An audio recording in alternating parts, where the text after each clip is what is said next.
नमस्कार दोस्तों और आप सबका बहुत बहुत स्वागत। मैं हूं एकेएस राजवीर और हिस्ट्री ऑफ इंग्लिश लिटरेचर की हिंदी सीरीज के साथ आपके साथ दोस्तों जो पिछली वाली मेरी क्लासेस हुई तो पिछली वाली क्लासेस में मैंने आपके साथ बात की थी हिस्ट्री ऑफ इंग्लिश लिटरेचर वाली। और हिस्ट्री ऑफ इंग्लिश लिटरेचर में ग्रीको रोमन पीरियड से लेकर के मैंने आपके साथ प्यूरिटन एज या फिर एज ऑफ मिल्टन जिसे आप कहेंगे वहां तक मैंने कवर किया था। अब दोस्तों आज का जो वीडियो है इसमें मैं नियो क्लासिकल एज से शुरू कर रहा हूं। तो आज नियो क्लासिकल एज में रेस्टोरेशन एरा को मैं कवर करूंगा। इंपॉर्टेंट वर्क कौन कौन से थे रेस्टोरेशन टाइम पीरियड में, क्या क्या चीजें हुई रेस्टोरेशन टाइम पीरियड में, इन सारी चीजों पर मैं बात करूंगा आपके साथ।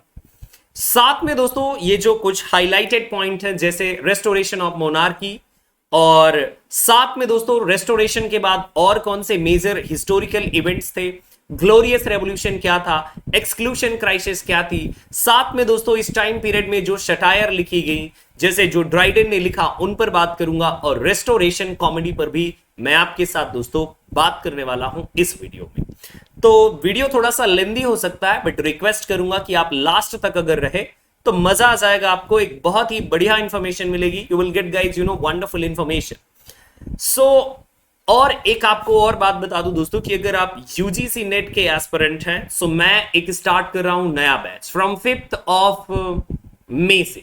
और दोस्तों ये बैच बिल्कुल फ्रेश बैच है जहां पर आप एडमिशन ले सकते हैं और मजे से गाइज इंजॉय कर सकते हैं क्लासेस को।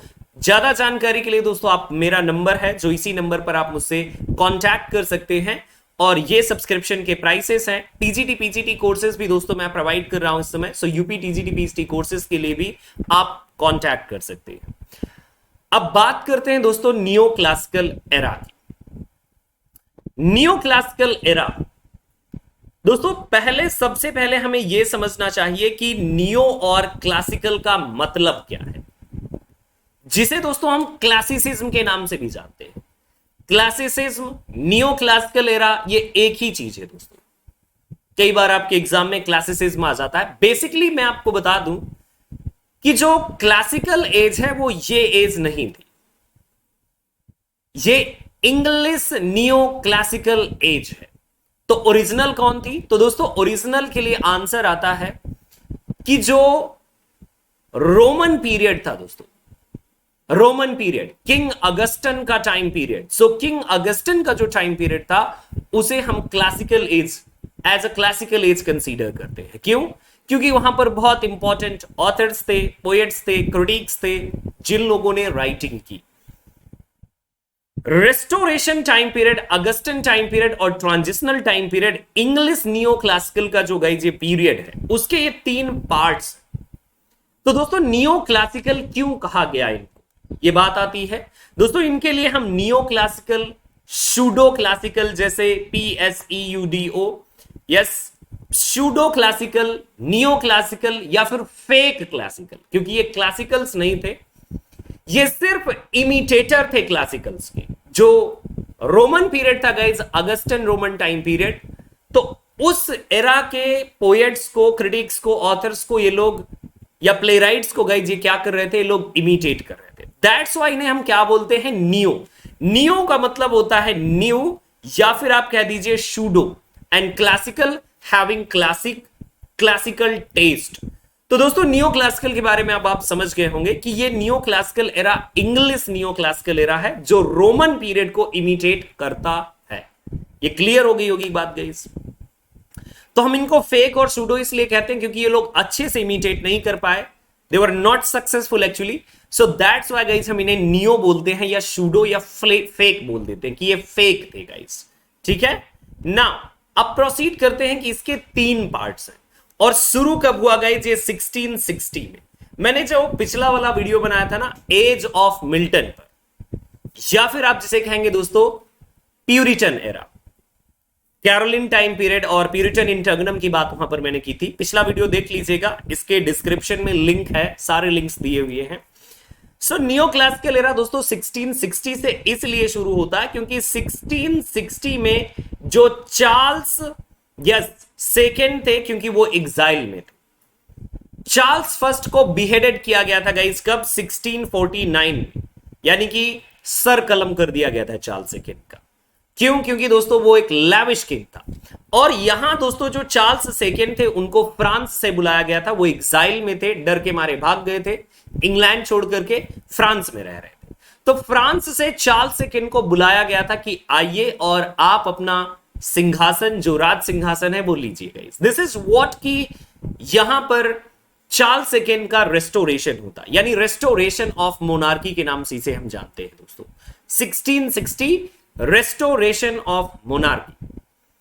अब बात करेंगे दोस्तों कि ये 1798 में कैसे एंड हुआ। तो मैं बता दूं आपको कि 1798 में lyrical LYRICAL and BALLAD guys, lyrical ballads, ये ज्वाइंट कंपोजिशन था कुछ पोएम्स का, जिसमें से गाइस 23 पोएम्स थी और Samuel Taylor Coleridge plus William Wordsworth ने, इन दोनों ने मिलकर के पब्लिश किया था। यहां से आपका नियो क्लासिकल एरा एंड हो जाता है। नियो क्लासिकल एरा को दोस्तों हम 3 पार्ट्स में डिवाइड करके देखते हैं। ये 3 पार्ट्स कौन कौन से हैं गाइज? ये पहला जो पार्ट है इसे हम बोलते हैं रेस्टोरेशन, क्योंकि यहां पर चार्ल्स सेकेंड को रिस्टोर किया गया था इंग्लिश थ्रोन पर। और दोस्तों इसे हम एज ऑफ ड्राइडन के नाम से भी जानते हैं गाइज, एज ऑफ ड्राइडन के नाम से। और एज ऑफ ड्राइडन के नाम से इसलिए जानते हैं because Dryden was the major representative poet, इस पीरियड के एक मेजर फिगर थे। यस, और दोस्तों इसी टाइम पीरियड में रेस्टोरेशन कॉमेडीज एंड ऑल आई थी, उसके बारे में मैं लेटर ऑन बात करूंगा आपसे।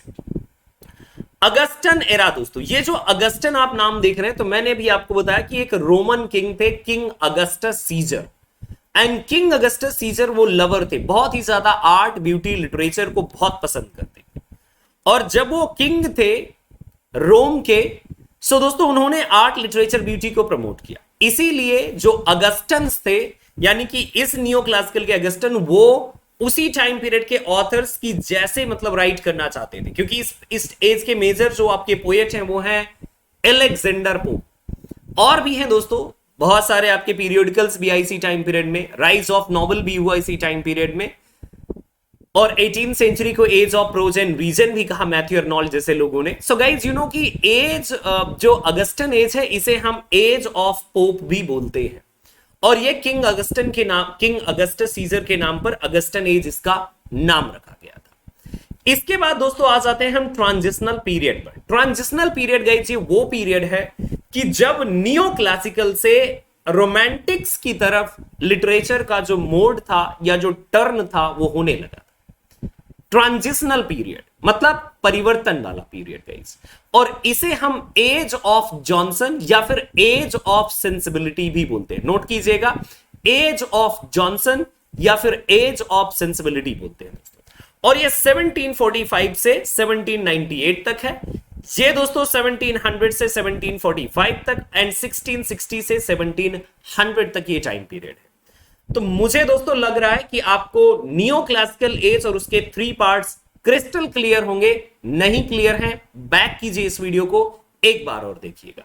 नियो क्लासिकल एरा को 3 पार्ट्स में डिवाइड करते हैं, रेस्टोरेशन, अगस्टन एंड ट्रांजिशनल। दोस्तों सिंपल, अगर आपको ना याद हो रहा हो तो एक ट्रिक है RAT, restoration, Augustan and transitional. बस यहां से याद हो जाएगा आपको कि ये 3 पार्ट्स में डिवाइड है।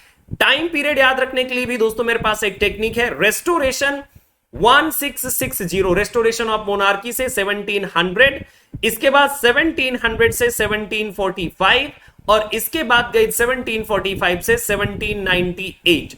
इतना अगर आपने याद कर लिया, 3 डेट्स याद कर ली तो बस काम हो जाएगा 3 से 4 डेट्स में। तो दोस्तों मुझे अब लगता है कि आपको यह बैकग्राउंड क्लियर होगा दोस्तों। रेस्टोरेशन इसीलिए कहा गया, मैंने आपको ऑलरेडी बात बताई है कि चार्ल्स सेकेंड को फ्रांस से बुलाया गया था। किस लिए? क्योंकि उनकी क्राउनिंग होनी थी।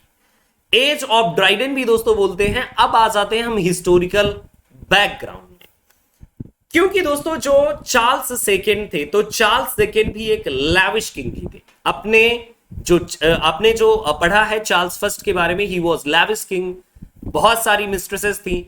वैसा ही कुछ हाल चार्ल्स सेकेंड का भी था guys. He was also a lavish king having a number of mistresses guys. Okay? और इस टाइम पीरियड में आप ये समझ लीजिए कि सबसे ज्यादा जो चार्ल्स सेकंड फोकस कर रहे थे वो हेडोनिस्टिक लाइफ पर। हेडोनिस्टिक स्टाइल मतलब जो विलासितावादी जीवन जीते हैं गाइज, यस।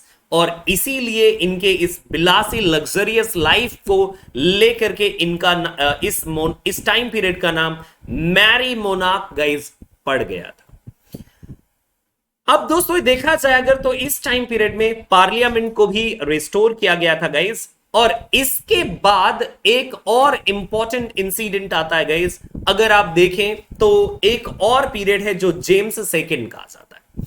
क्योंकि चार्ल्स जो सेकंड थे तो चार्ल्स सेकंड के पास कोई भी लीगल एयर नहीं था, मतलब कोई भी लीगल उत्तराधिकारी नहीं था। बहुत सारी शादियां की और गाइस बहुत सारी शादियां करने के बाद भी बहुत सारे बच्चे भी पैदा किए, लेकिन लीगल कोई नहीं था गाइस।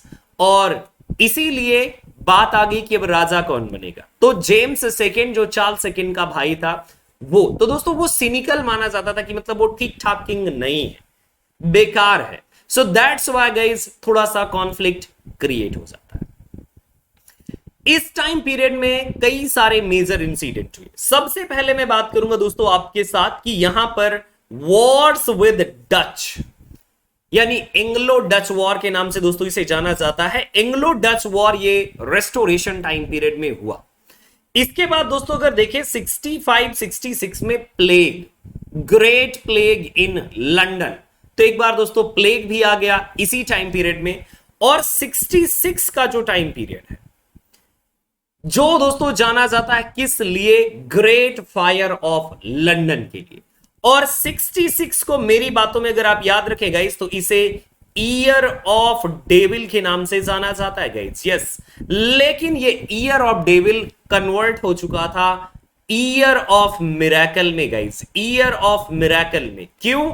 क्योंकि ज्यादा जन और धन की हानि नहीं हुई थी दोस्तों। That's why guys this is known as the year of miracle. और ड्राइडन ने एक पोयम लिखी है इनस मिराबिलिस करके इसी के सेलिब्रेशन को लेकर के guys, yes. Charles second accepted religious tolerance but secretly favoured Catholicism. Guys ये जो यहां पर जेम्स सेकंड है ये कैथोलिक था। वैसे चार्ल्स सेकंड ओपनली अगर देखा जाए गाइस तो वो कैथोलिसिज्म की बात नहीं करते थे, वो प्रोटेस्टेंट एंड ऑल को सपोर्ट कर रहे थे। लेकिन गाइस साइड में अगर देखा जाए तो चुपचाप कैथोलिसिज्म को सपोर्ट करते थे।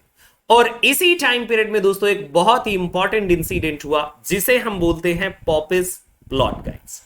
अब ये पॉपिस प्लॉट क्या था? तो पॉपिस प्लॉट में एक योजना वाली बात आई थी कि चार्ल्स सेकंड के अगेंस्ट एक षड्यंत्र रचा जा रहा है, एक कॉन्स्पिरेसी की जा रही है सो दैट कि चार्ल्स सेकंड को इंग्लिश थ्रोन से बाहर कर दिया जाए। गॉट इट ना गाइस? यस।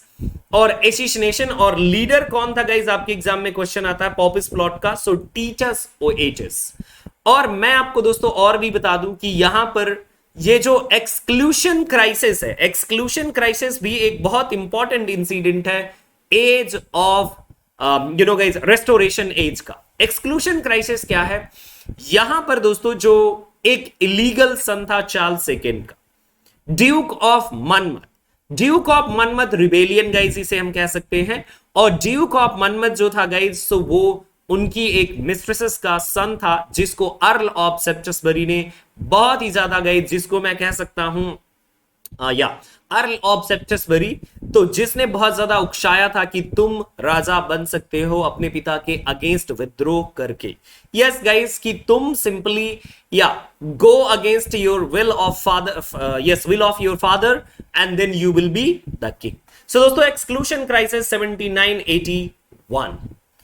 और रेस्टोरेशन टाइम पीरियड में दो पॉलिटिकल पार्टीज थी इंग्लैंड में, दो political parties, one is Whigs and another one is Tory. So there were two political parties. तो दोस्तों ये इतनी सारी जो चीजें हैं आपने जानी, मतलब बहुत कुछ आपको पता चला कि रेस्टोरेशन ऑफ मोनार्की हुआ, मैरी मोनार्क कहते थे, जेम्स सेकंड को सपोर्ट कर रहे थे Charles second, and James second Catholic थे गाइस, एंग्लो डच वॉर हुआ, एंड देन प्लेग भी आया guys, then great fire of London, 65 में प्लेग आया, 66 में गाइस ग्रेट फायर, जिसमें से 13,000 बिल्डिंग्स लगभग गाइस बर्न हो गई थी, बट ओनली 6 6 पीपल्स डाइड, की मतलब सिर्फ 6 लोगों की डेथ हुई थी गाइस।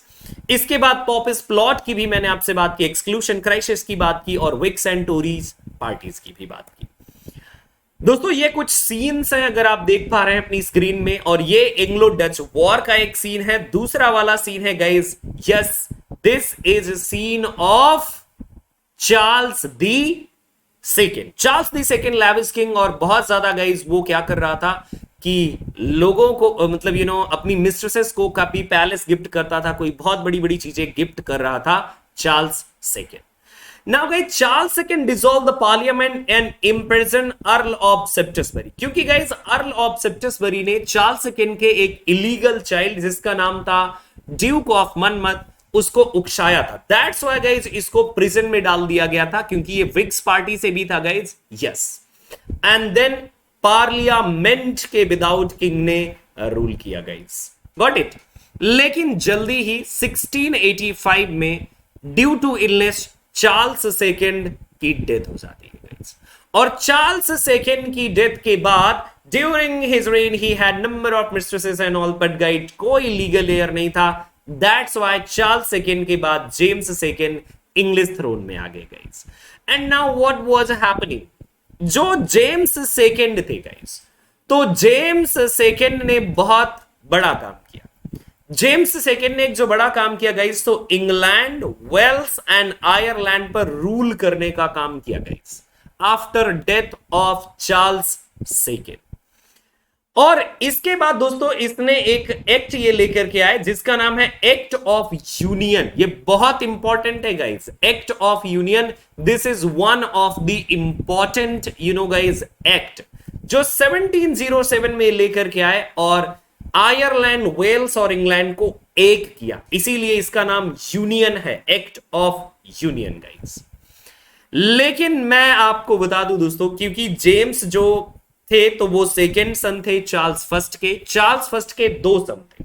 सो चार्ल्स फर्स्ट के जो 2 सन थे, जिनमें से चार्ल्स सेकेंड और जेम्स सेकेंड, चार्ल्स सेकेंड और जेम्स सेकेंड चार्ल्स फर्स्ट के 2 सन थे गाइस, है ना ये। सो यानी चार्ल्स जो सेकेंड थे आपके, ये ब्रदर थे जेम्स सेकेंड के, गॉट इट या।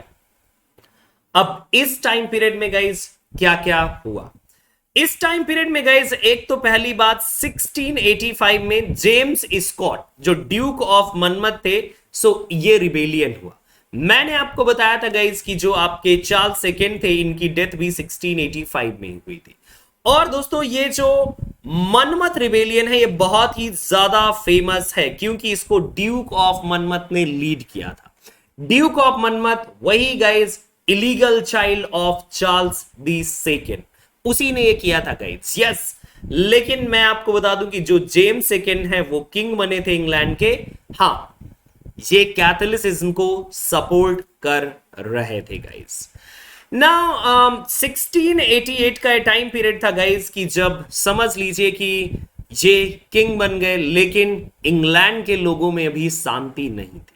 इंग्लैंड के लोग अभी शांत नहीं थे guys, they were thinking something else.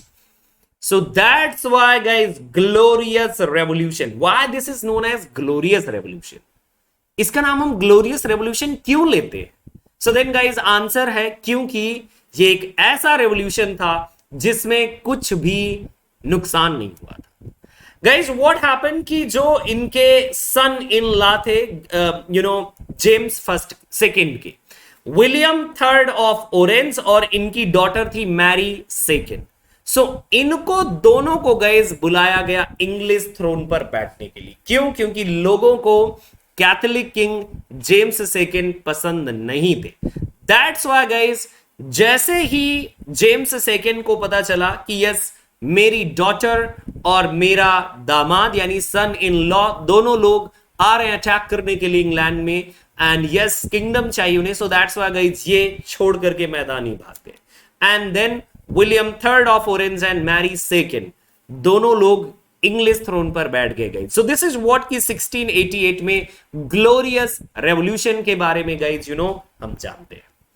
William third of orange, इनका जो रिलेशन है गाइज वो नीदरलैंड से है, और मैंने आपको बताया कि जेम्स जो सेकेंड थे वो भाग गए थे guys, and that's why this is known as glorious revolution, एक ऐसा रेवोल्यूशन की जहां पर गाइस कोई ब्लड शेड एंड ऑल नहीं हुई थी गाइस। हाँ, एक बात जरूर थी गाइस, लेकिन जेम्स सेकेंड ने एक बार कोशिश जरूर की थी इंग्लिश थ्रोन लेने के लिए through Jacobite rising guys, but successful नहीं हो पाए थे। सो दिस इज व्हाट की जैकोबाइट राइजिंग क्या है, क्योंकि जेम्स सेकेंड ने एक बार कोशिश की थी गाइस। अब इंग्लिश जो थ्रोन था गाइस, वहां पर William third of Orange Netherland से, और मैरी सेकेंड जो डॉटर थी जेम्स सेकेंड की, इंग्लिश थ्रोन पर थी गाइस। 1689 में गाइस उन्होंने एक बिल पास किया, बिल ऑफ राइट्स, अधिकारों वाला गाइस एक बिल आया था। इसके बाद क्या हुआ कि 1702 तक विलियम थर्ड ऑफ ऑरेंज ने राज किया, मतलब वो इंग्लिश किंगडम पर, इंग्लिश थ्रोन पर रहे, लेकिन गाइस मैरी जो थी तो मैरी की डेथ हो जाती है। और आफ्टर डेथ, जब विलियम थर्ड ऑफ ऑरेंज की डेथ हो जाती है, तो जो मैरी की सिस्टर थी Anne, so then she become the queen of England, so वो इंग्लिश थ्रोन पर आ जाती है दोस्तों। सो ये क्रोनोलॉजिकल ऑर्डर है जिसको आपने समझा। अब बात करेंगे दोस्तों कि इस टाइम पीरियड में क्या क्या चीजें थी। रेस्टोरेशन एज दोस्तों मैं आपको बता दूं कि कुछ चीजों के लिए जानी जाती है। रेस्टोरेशन एरा, रेस्टोरेशन एरा में दोस्तों रेस्टोरेशन कॉमेडी थी, जिसमें से अगर देखा जाए नाम William Congreve, George Farquhar guys, ऐसे कुछ नेम्स आते हैं आपके लिए, या Congreve, Vanbrugh, George Farquhar and guys other William Davenant and also बहुत सारे गाइस प्ले राइट थे जिनको हम कॉमेडी ऑफ मैनर या रेस्टोरेशन कॉमेडी के साथ जानते हैं। क्योंकि दोस्तों एक इंसिडेंट हुआ था 1642 में, जब थिएटर्स को बैन कर दिया गया था 1642 में। लेकिन थिएटर रीओपन कब हुए, तो दोस्तों 1660 का वो टाइम पीरियड की जब चार्ल्स सेकेंड इंग्लिश थ्रोन में आए तो फिर से थिएटर से रीओपन हो गए।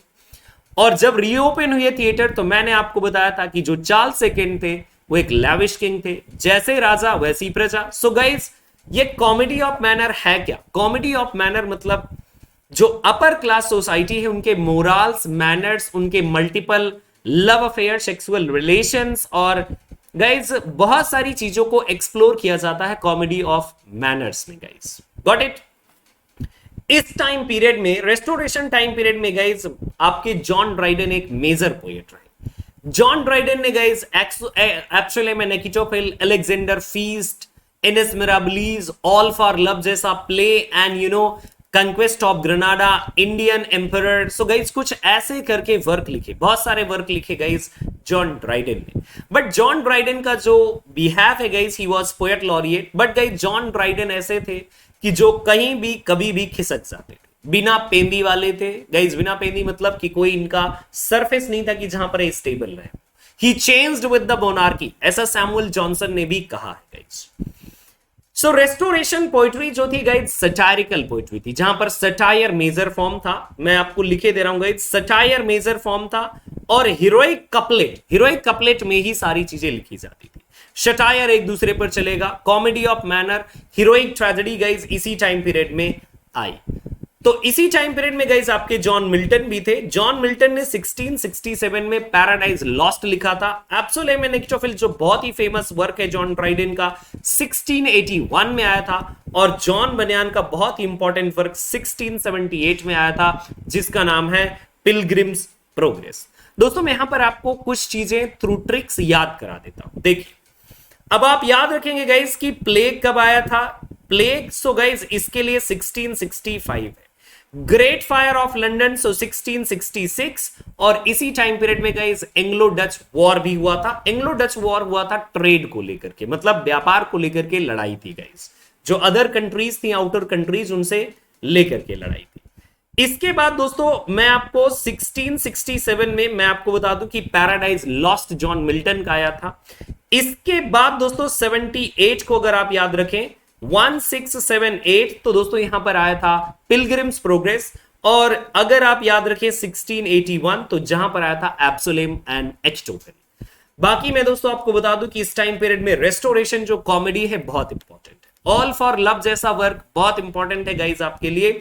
अब अगर मैं लिटरेचर की बात करता तो जरूर गाइस आपके साथ वो सारी चीजें भी डील करता, लेकिन मेजर वर्क ये है, मेजर इंसिडेंट ये है, और नियो क्लासिकल एरा में रेस्टोरेशन पीरियड क्या था, क्या क्या हुआ रेस्टोरेशन पीरियड में गाइस, वो सारी चीजें मैंने आपके साथ डिस्कस कर दी है।